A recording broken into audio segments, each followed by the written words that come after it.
and Mary in her ardor took the little child and caressed him fervently. Childhood of Jesus, chapter 231. Cyrenius provides for Joseph's house.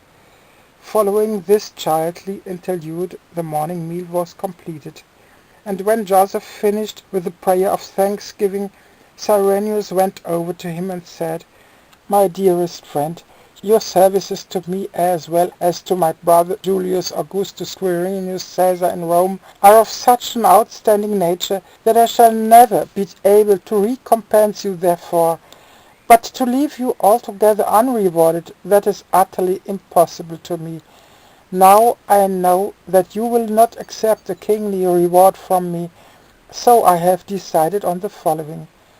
This year, as is evident, you can expect a poor harvest in grain, when after all your house has quite a number of dwellers. Besides, 9 of them belong to me, and you and yours also total 8, so there are altogether 17. Now I know in my soul that your flour bins are empty, and also your larder, and that you are already running short of feed for your cows, goats, and donkeys. See, all of that I know very well, as I also know that you and yours have almost nothing more to wear. Therefore, my dearest brother, you must at least accept enough from me to fill your needs for the present. I am of course well aware that it would be extremely ridiculous for a man of the earth to undertake to support the Lord of creation, for whom it is an easy thing to create myriads of worlds with one word.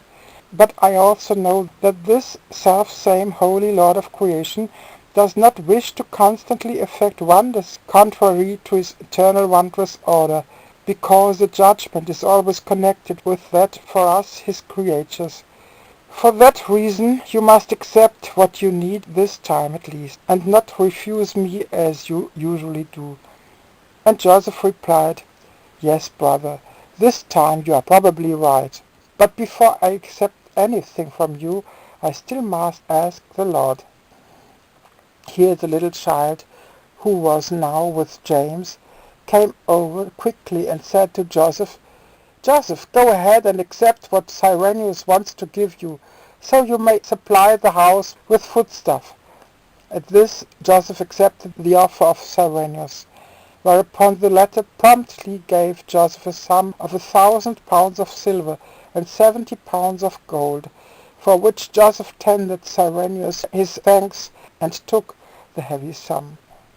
Thereupon Cyrenius was overjoyed and affirmed, "Brother, now my heart is 1,000 times lighter. I'm not leaving here today, but only tomorrow, for my too great love will not let me go." And Joseph was made very happy thereby. Chapter 232. On the burden of money.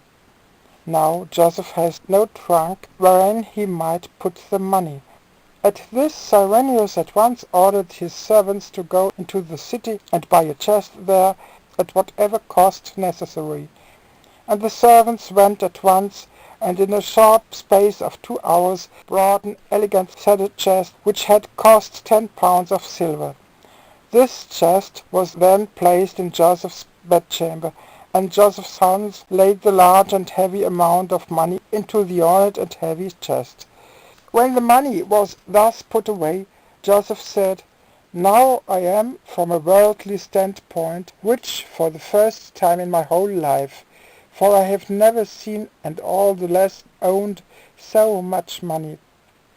Until now my house knew nothing of a thief, and still less of a robber, but from now on all of us will not have sufficient eyes and time to protect this money from thieves and robbers." Here Jonathan observed, "Brother, never mind about that. I know only too well whom the robbers and thieves seek out. See, they seek out only those who are mean and stingy, and that certainly does not apply to you, so you need not be concerned. For every one who asks anything of you receives 3 times more from you anyway than what he asks for. Therefore I would say that you will no doubt have to deal with a lot of beggars, but certainly not with thieves and robbers." Here Mary also came over and said to Joseph, "Listen, dear father, you know that while in the city of our father David we also received a great burden of gold from the 3 wise men of the East who came from Persia, and behold, now we do not have any of it, even the size of a grain of sand, although we were never robbed of it. So I would say that it will be the same with us here. Not a year will pass, and we will have nothing left of it without thieves and robbers. So just do not worry, for in house where the Lord dwells, gold has no standing, and the robbers and thieves just do not want to have much to do in the Lord's house. For they know as well as I and you that it is tempting the supernatural to lay violent hands on treasures which lie as it were in God's poor box." When Mary finished, the little child also came over and said, "Joseph, you faithful man, you must not look so fearfully at yonder chest in which my brothers have laid the money, for when you look so apprehensive I get the impression that you are sick. Now see, I do not want you to be sick. This money will not burden you for any length of time at all. Buy quite a lot of flour now, and other foodstuff, and some clothing, and distribute the rest among the poor, and the chest will be empty again in short order." This childlike words becalmed Joseph so greatly that he was promptly full of good cheer.